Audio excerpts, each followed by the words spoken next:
하루하루가 힘겹네요. 자, 오늘장은 이렇게 또 마무리가 됐고요. 내일은 어떨까요?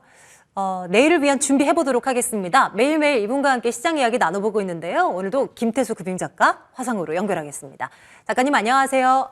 네, 안녕하세요. 네, 오늘도 우리 시장은 힘이 없었습니다. 내부적인 악재들도 분명히 있었고 또 이 미국발 악재, 금리 쇼크에 흔들릴 수밖에 없었어요. 시장 좀 정리를 해주십시오.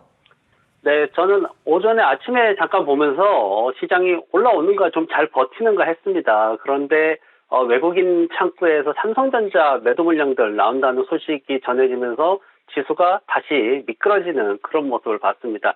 시장의 어떤 펀더멘탈이 좀 강하지 못하다 보니까 이런저런 이슈들로 좀 많이 흔들리는 것 같습니다. 신라젠 상장 폐지 이 얘기를 안 할 수가 없네요. 오늘 너무 지금 큰 이슈가 됐는데 지금 2020년 말 기준으로 해가지고 소액 주주 수가 17만 4,186명입니다. 이분들이 굉장히 지금 고통 속에 있는데 이분들을 어떻게 도와드릴까 저는 생각하다가 열심히 제가 이제 예전에 IPO나 아니면 대기업 IR 컨설팅을 했던 경험이 있어서 한번 찾아봤는데 저는 이제 궁금한 게 있었어요. 뭐냐면은 투자 설명서, 그러니까 이제 시장이 처음 상장할 때 이제 청약 단계에서 만드는 투자 설명서가 있습니다. 거기에 보면은 제가 보다 보니까 이제 한 문장을 발견을 했는데 뭐였냐면은 2020년부터 바이엘의 넥스바가 제네릭으로 바뀐다라는 문장이 딱 하나 있었습니다. 근데 이게 무슨 얘기냐면은 그 당시에 시판되던 게 유일하게 바이엘사 한 약밖에 없었습니다. 근데 이 회사가 2020년부터 제네릭으로 바뀐다는 거는 일반 복제약이 허용이 된다라는 거거든요. 근데 그때가 2016년이었는데 FDA에 삼상시험 하고 있다 그러는데 FDA에서 삼상시험 하는데 얼마 걸리냐면 한 3년 조금 더 걸립니다. 일반적으로.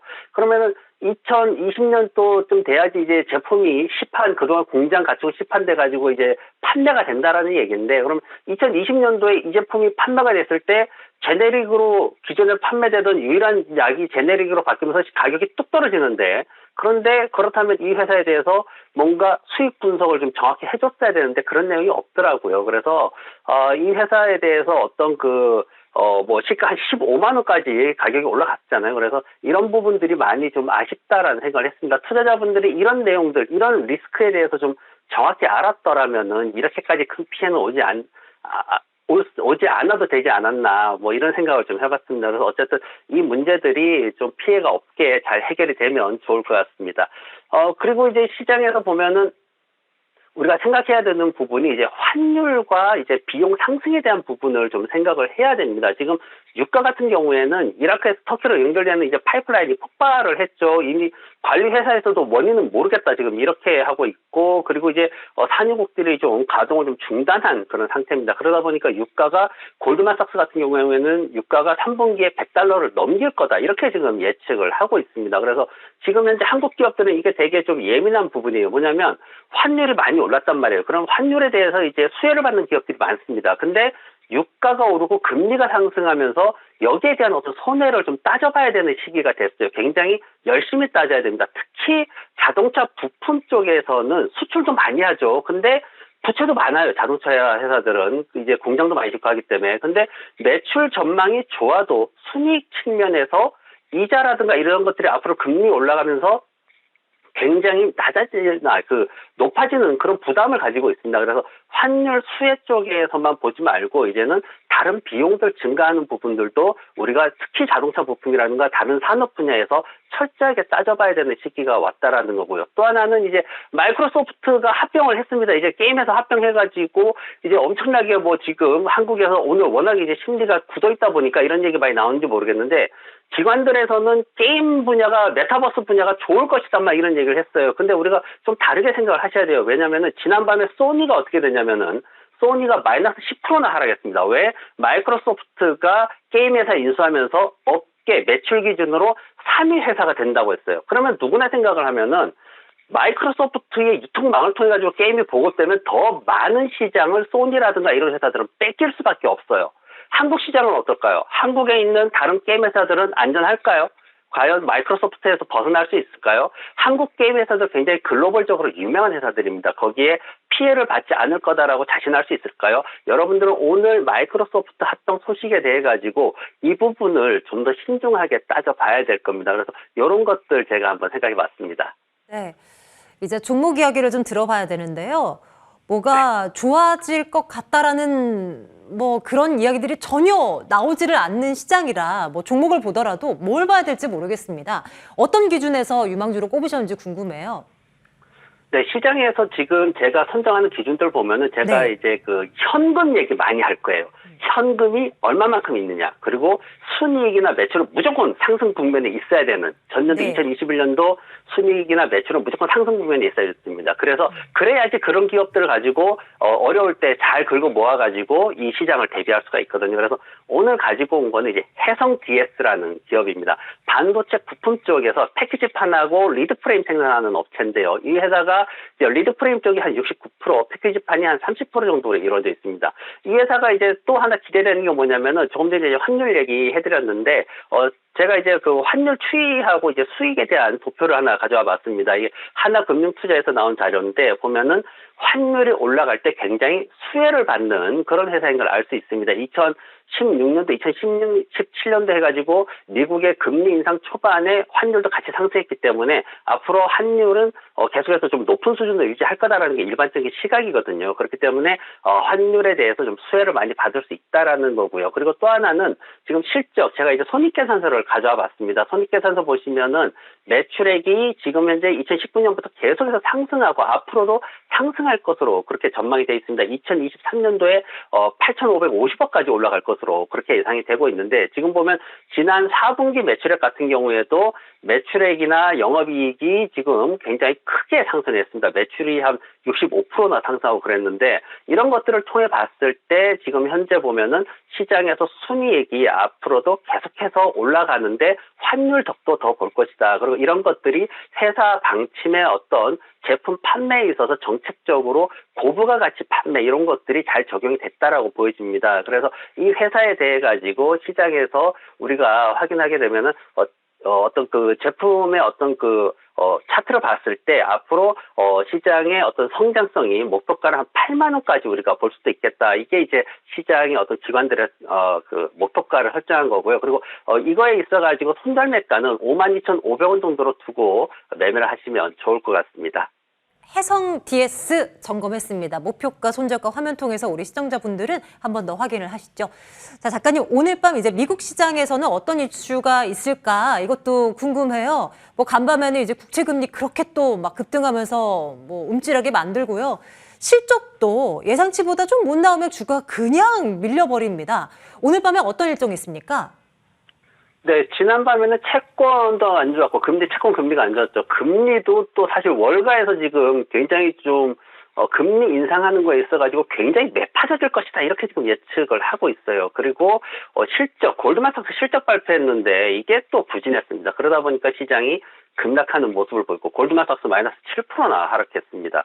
어쩌면은 이 시장이 다음 주에 테슬라 실적 발표를 기점으로 해가지고 반전이 있을 수도 있어요. 기술주들이 지금까지 팬데믹 이후에 지금까지 기술주들이 대형 기술주들이 그런 식으로 개인들을 굉장히 기만한 그러면서 이제 상승을 했는데, 그런데 다만 이제 염려되는 건 뭐냐면은 나스닥이 200일 선을 깨고 내려왔어요. 이게 지금 2020년도 3월 이후에 처음입니다. 그 전에 2019년도만 해도 살짝 거치고 올라갔었는데 요게 조금 부담이 될 겁니다. 그래서 철저하게 리스크 관리하시고, 지난 11일 날 방송에 드렸던 것처럼 해지라는 거를 굉장히 신중하게 잘 전략을 써서 이 위기를 좀 이겨내야 됩니다. 오늘 밤에 이제 알코아나 인텔 해가지고 39개 회사들이 실적 발표를 앞두고 있습니다. 알코아가 좀 좋겠지만은 그래도 직전 분기 수준을 유지를 할 거고요. 그리고 유나이티드 항공도 나오는데 좀 실적이 전년 동기 대비해서 개선은 되겠지만 그래도 직전 분기보다는 크게 하락할 것으로 전망이 되고 있어서 좀 부정적인 상황이고,